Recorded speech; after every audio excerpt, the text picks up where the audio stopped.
Hello दोस्तों, अस्सलाम वालेकुम, सत श्री अकाल, नमस्कार। आज जैसा कि आपको पता है कि जो लेजेंडरी सिंगर हैं, वेटरन बॉलीवुड सिंगर लता मंगेशकर, उनकी डेथ हो गई 92 ईयर्स की एज में। वो पिछले एक महीने से मुंबई के ब्रीच कैंडी हॉस्पिटल में उनका इलाज चल रहा था, जब से उन्होंने निमोनिया और कोविड के सिम्टम्स डेवलप किए थे।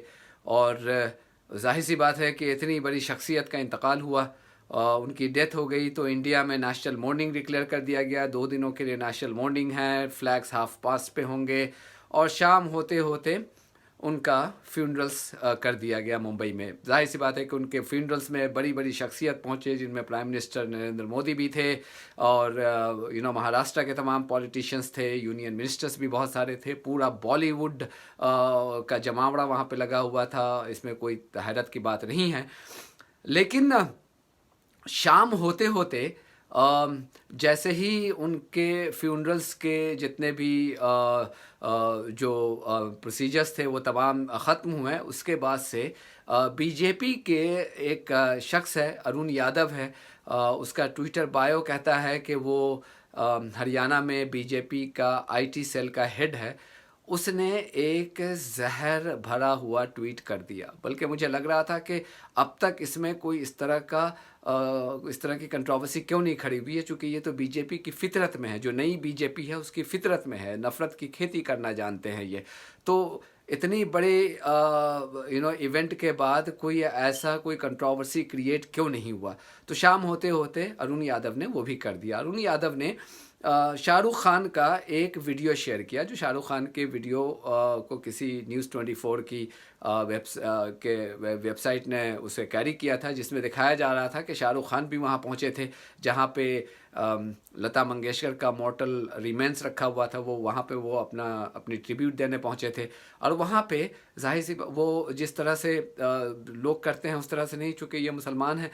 तो उन्होंने क्या किया कि एक दुआ के लिए उन्होंने हाथ उठा लिए और दुआ करने लगे, और दुआ करते करते दुआ जब उनकी ख़त्म हो गई तो उन्होंने मास्क हटाया। मास्क हटा करके जो फूंक मारते हैं वो फूंक मारा।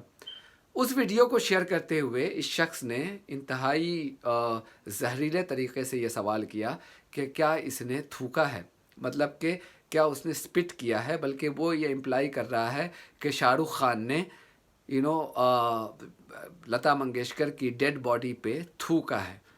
अब उसने ये सवाल, वो एक उसका एक तरीक़ा है, जो ये जहरीले लोग हैं इनका तरीक़ा होता है, इनको पता है कि डायरेक्ट करेंगे तो लीगल कंसिक्वेंसेस भी होगा, तो ये एक सवाल पूछ लो ताकि इससे हम बच जाएंगे। लेकिन वो इशारा दे दिया अपने फुट सोल्जर्स को, और उन लोगों ने शाहरुख खान पे अटैक करना शुरू कर दिया कि ये देखो एक मुसलमान वहाँ पे पहुँचा था और पहुँच करके उसने बेहरुमती की है, बेइज्जती की है लता मंगेशकर की। अब लता मंगेशकर की पूरी हिस्ट्री रही है बीजेपी के साथ, हिंदुत्व के साथ।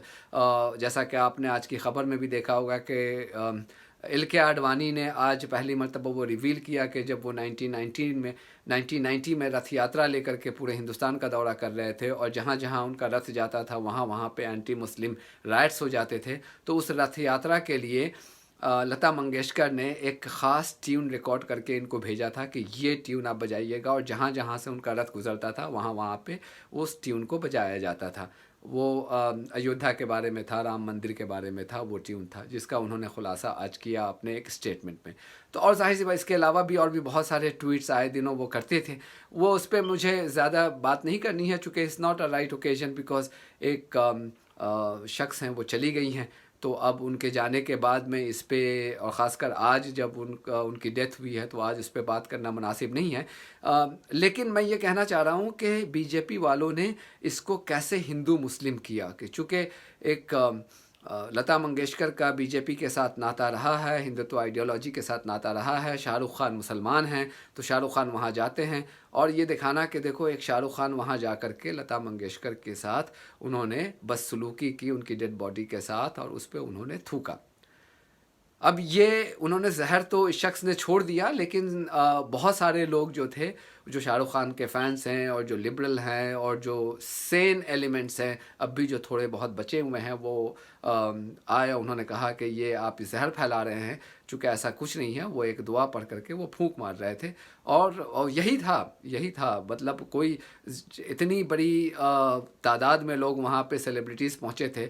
वहाँ पे न शाहरुख खान की पहले से ऐसी कोई हिस्ट्री है, और कोई ऐसा क्यों करेगा? ये तो वही सोच सकता है जो ज़हर उगलने का आदी हो चुका है। चूँकि मैंने यही कहा, हमेशा कहा है और अब भी कह रहा हूँ कि जो बीजेपी, जो नई बीजेपी है, नरेंद्र मोदी और अमित शाह के अंडर की बीजेपी, ये सिर्फ ज़हर की खेती करना जानते हैं ये लोग। और ज़हर की खेती करके ये जो फसल उगा रहे हैं, उस फसल में से उसकी एक उपज तो अरुण यादव जैसे लोग हैं, लेकिन एक बहुत बड़ी फसल जो उगा रहे हैं, जो वो उसकी उपज आपको नज़र आएगी एक जनरेशन के बाद, जब आपको लगेगा कि ऐसा भारत तो हमारा नहीं था।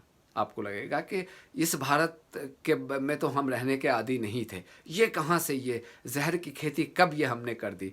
ये आप सब लोग उसमें शामिल हैं जो खामोश हैं अभी और देख रहे हैं। इसका नतीजा आपको कर्नाटका में नज़र आ रहा है कि कर्नाटका में कल एक वीडियो देख कर के मैं दंग रह गया, और मैंने ट्वीट भी किया कि मुझे उन बच्चियों और बच्चों के माँ बाप पे और उन पे तरस आता है।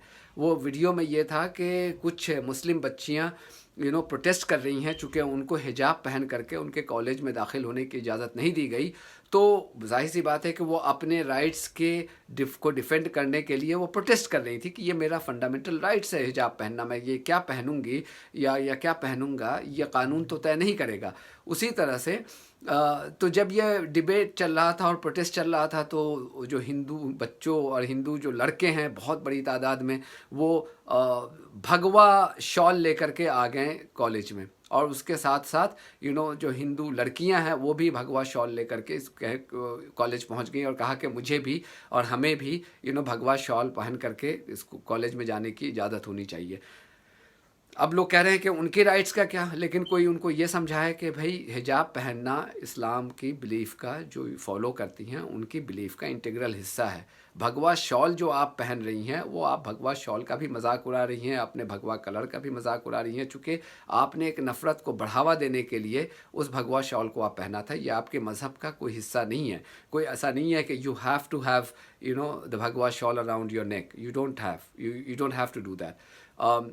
तो ये हुआ। तो अब जाहिर, और वो लोग चांट कर रहे थे कि ये कॉलेज गोइंग स्टूडेंट्स हैं, मैं भी कॉलेज गया हूँ और मुझे पता है कि उस ज़माने में ये हमारे जहन में दूर दूर तक नहीं होता था कि हिंदू मुस्लिम दंगाई नफ़रत ये सब हम सोचते थे। हमारा सोल फोकस होता था पढ़ाई पे ध्यान रखना है। ये बच्चे सैकड़ों की तादाद में ये कॉलेज जा रहे हैं और जय श्री राम का नारा लगा रहे हैं, जिसके बारे में मैं हमेशा से कहता आ रहा हूँ कि जय श्री राम अब जो है हिंदुत्व टेररिस्ट का वॉर क्राई हो गया है। मतलब कि वॉर क्राई, अगर किसी को काटना है, किसी को मारना है, किसी का मर्डर करना है तो जय श्री राम कह करके करो, किसी को लिंच करना है तो जय श्री राम करके कहो, किसी को जलील करना है तो जय श्री राम करके कहो, और किसी को और ज़्यादा जलील करना है तो उससे जय श्री राम कहलवाओ। ऐसे एक दो वाक़यात नहीं आए, बहुत सारे वाक़यात हुए हैं पिछले 5-6 सालों में जो हमने देखा है, राइट फ्रॉम मोहम्मद अखलाक से लेकर के, चाहे वो लिंचिंग झारखंड में हुई हो, चाहे वो लिंचिंग यूपी में हुई हो, हरियाणा में हुई हो, ये हमने देखा है। तो ये अपने मज़हब को आप ख़ुद बदनाम कर रहे हैं, कोई दूसरा बदनाम नहीं कर रहा है।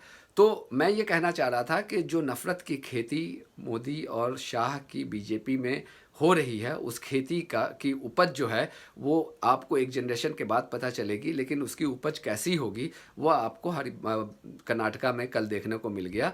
और अब अरुण यादव जैसे लोग हरियाणा में भी वो फसल तैयार कर रहे हैं। हरियाणा तो खैर कर्नाटका से बहुत आगे है, और उसका आज देखने को मिला कि मतलब एक शाहरुख खान जैसी शख्सियत जो अपने आप को बहुत सेकुलर मानते हैं, हर मज़हब को फॉलो करते हैं, उन्होंने ऑन रिकॉर्ड कहा है कि उनके घर में पूजा भी होती है, उनकी वाइफ हिंदू है, उनके घर में पूजा होती है, सब कुछ होती है, मंदिर बना रखा है। इसके बावजूद अगर वो शख्स भी आज महफूज नहीं है हिंदुत्व टेररिस्ट के निशानों से या उनके हमलों से, तो आम इंसानों का क्या होगा ये आपको पता है। बहरहाल इस वीडियो बनाने का मकसद सिर्फ़ और सिर्फ ये था कि किस तरह से एक इंतहाई इनोसेंट और बहुत ही नेक जज्बे के साथ एक आदमी दुआ कर रहा है, और जो गुज़र गई हैं जो लता मंगेशकर, उनकी आत्मा की शांति के लिए वो अपने अंदाज में वो दुआ कर रहा है और फिर फूंक मार रहा है, उसको भी ये जहरीले लोग किस तरह से हिंदू मुस्लिम बना करके जो माहौल है, जो हमारे समाज का माहौल है, उसको जहरीला करने की कोशिश कर रहे हैं।